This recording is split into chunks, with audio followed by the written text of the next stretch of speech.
Vous avez dit qu'au moment des faits, vous étiez lieutenant. Vous le confirmez? Lieutenant. Oui, vous le confirmez? Oui. Et vous dites que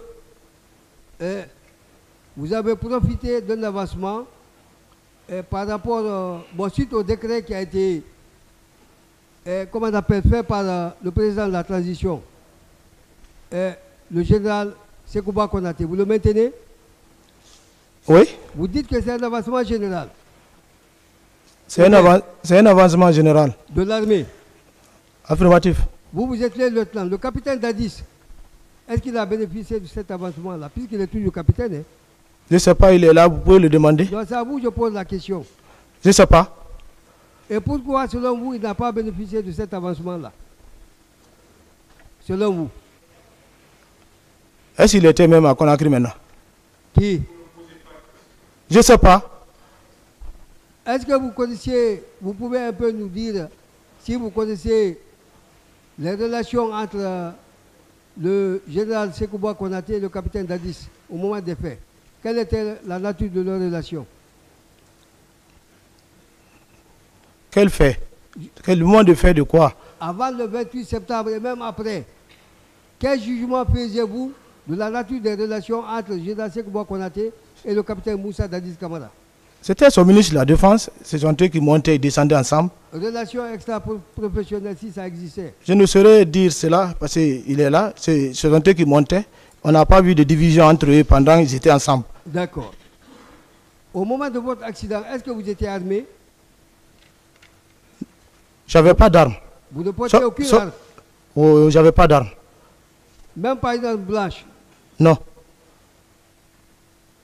D'accord. Et vous étiez où exactement quand vous avez fait l'accident là? Je n'ai pas compris. Vous étiez où? L'accident a eu lieu où? Rond-point. Qui peut rond-point? Oui, monter vers la, comment dirais-je, la radio, mais quitte le rond-point. Au centre émetteur? Centre émetteur, effectivement. Centre émetteur. Dans le tournant, oui. D'accord. Une dernière question. Mais lorsque vous dites je n'ai pas été au stade parce que j'étais alité, est-ce que cela voudrait dire que même si vous étiez en bonne santé, vous n'allez pas vous y rendre, c'est ça? J'ai dit que ma mission n'est pas un maintien d'ordre. Je suis charmant garde-corps. C'est la police et les gendarmeries qui sont concentrés de cela. En l'espèce, est-ce que vous n'auriez pas pu agir comme l'a fait le colonel Tchebro en disant qu'il s'est présenté au stade par devoir de soldat? Est-ce que vous, le devoir de soldat ne vous anime pas, vous? Est-ce que le devoir de soldat ne devrait pas vous amener au stade? Ce que j'ai appris, le soldat reçoit les ordres et il exécute les ordres. Si tu n'as pas d'ordre, tu n'as pas droit à agir ainsi. Et si tu dois le faire, tu dois demander consigne. Donc, vous seriez rendu si on vous avait donné l'ordre de partir, non? Vous dites? Si on vous avait demandé de partir au stade, on vous donnait l'ordre de partir au stade, vous vous seriez rendu? J'allais demander les consignes particulières. Ah, ça commence à se compliquer. Si votre supérieur hiérarchique, ou même le chef d'État, à l'époque, vous ordonnait de vous y rendre au stade, est-ce que vous allez partir? Avec les consignes, j'allais partir. Vous seriez parti? Avec les consignes particulières. D'accord. Vous voulez dire que le colonel Tcheboula a mal fait du Sirat en n'ayant pas reçu l'ordre? Je ne peux pas justifier cela. Non, je ne demande pas de justifier sa présence. Je dis simplement, lorsque le colonel Tcheboula déclare que ce n'est pas devoir de soldat qui s'y est rendu, il n'avait pas d'ordre à lui donner, est-ce qu'il a mal fait de s'y être rendu, puisqu'il n'avait pas reçu d'ordre? Je n'ai pas de réponse pour cette question. Vous n'avez pas de réponse à cela? Oui. Donc, le complot, c'est venu d'où? 1. Sekouba a préféré sacrifier son propre aide, son propre adjoint avec lequel on a vécu ensemble, Ba Aïdor. Ils ont essayé de sacrifier ça, Alphonse. Un officier très compétent. Et le jeune Ablaï Keta, qui avait, comment dirais-je, les commandos chinois, donc j'étais, comment dire, leur parrain. Qu'est-ce qu'il fallait? Le complot. Il fallait donc couper l'herbe sur le pied. C'est-à-dire accuser Aïdor, Alphonse, Ablaï, sous prétexte qu'ils veulent faire un coup d'État. Une fois que cela a reçu, je suis affaibli. Mais seulement là où ils ont échoué, c'est qu'ils ont pris ces 3 éléments, mais les éléments de Claude Pivier et les éléments de Teboro étaient toujours à l'enceinte. Et de Marcel. Étaient toujours à l'enceinte. Oui. Donc, ils ne pouvaient pas opérer, faire un mouvement. D'accord. C'est là où je parle de complot. Donc, ma dernière question, c'est bon. Le nom officiel de vous, les jeunes qui étaient à l'époque, les jeunes militaires qui avaient pris le pouvoir, c'était le CNDD. Vous dites? Le nom officiel, c'était CNDD. Oui. Le Conseil national pour la démocratie et le développement. Bien sûr, oui. Aujourd'hui, le tribunal vous suit, les Guinéens vous suivent et tout le monde entier. Dites-nous réellement quel acte de démocratie vous avez eu à poser en Guinée à l'époque, durant les 1 an. Bon, par rapport à votre question, ce n'est pas que les Guinéens me suivent. Plaçons les choses dans le cadre. C'est le tribunal criminel qui me suit, madame. Ce n'est pas le peuple de Guinée qui me suit, c'est le tribunal. Donc, oui. Soyons très précis. Oui. Il ne faut pas qu'on essaye d'extrapoler. Voilà. Ok. D'extrapoler les thèses. Ok. Alors, lorsque vous parlez quel genre de démocratie? Oui. Des actes concrets. Des actes concrets? Quand la prise du pouvoir, madame, qui a eu le courage de faire appel à tous les leaders politiques? N'était-il pas M. Camara, Moussa Dadis? Ça, c'est le premier élément. C'est le premier élément. Oui.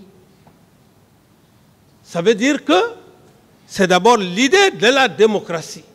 Ouais. Et quand ils sont venus, ces leaders politiques, ce n'est pas au palais, au même nom, au palais du peuple, que j'ai fait passer tous les leaders politiques. Oui. Que chacun donnait son point de vue. Pour quelqu'un qui n'aime pas la démocratie, il va faire appel à des leaders politiques. Alors, il ne serait-ce que ça, la volonté de faire appel à ces leaders politiques. Et je ne l'ai pas fait comme en cachette. Chacun doit passer au palais. Ils ont donné des points de vue. Et on a évolué, on a commencé à travailler ensemble. Sauf à un certain moment donné, dans ce même lot, certains avaient d'autres objectifs différents des autres. Il fallait éliminer d'autres au détriment des autres. Donc, troisième élément, c'était quoi comme acte concret?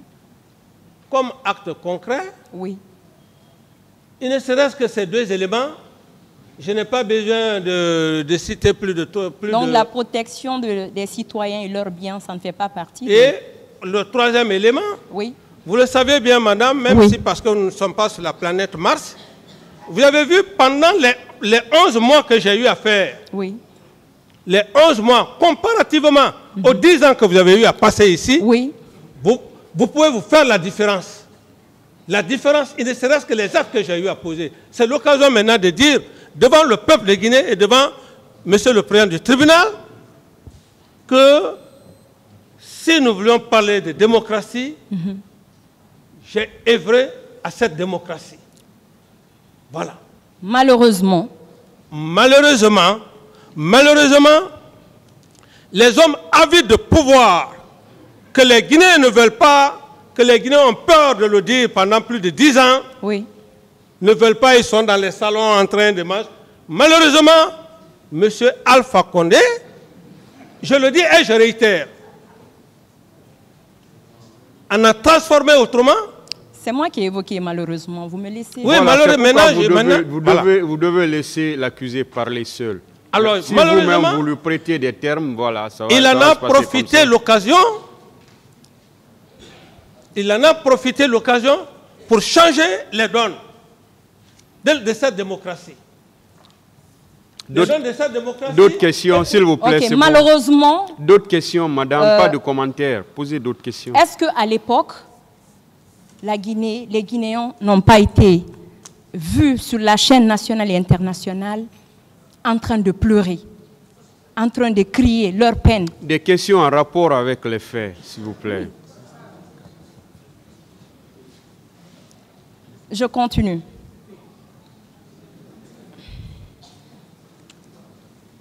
Donc, vous avez parlé de certains actes et les actes de développement. Vous pouvez en citer un seulement? Vous dites? Un seulement, un seul acte. Un seul acte? Oui. Posez d'autres questions, madame. Les 22 millions de dollars que moi j'ai accepté de mettre Monsieur dans Camara, votre s'il vous plaît. D'accord. Les 22 millions de dollars que j'ai mis dans votre caisse, est-ce que je les mets dans ma poche? Ça, c'est un acte de patriotisme, madame.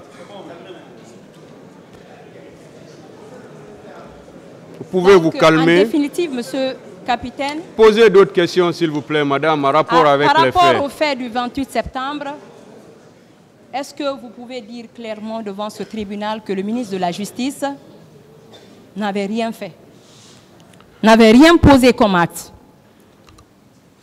Reprenez et reformulez bien la question. Par rapport au massacre du 28 septembre, oui.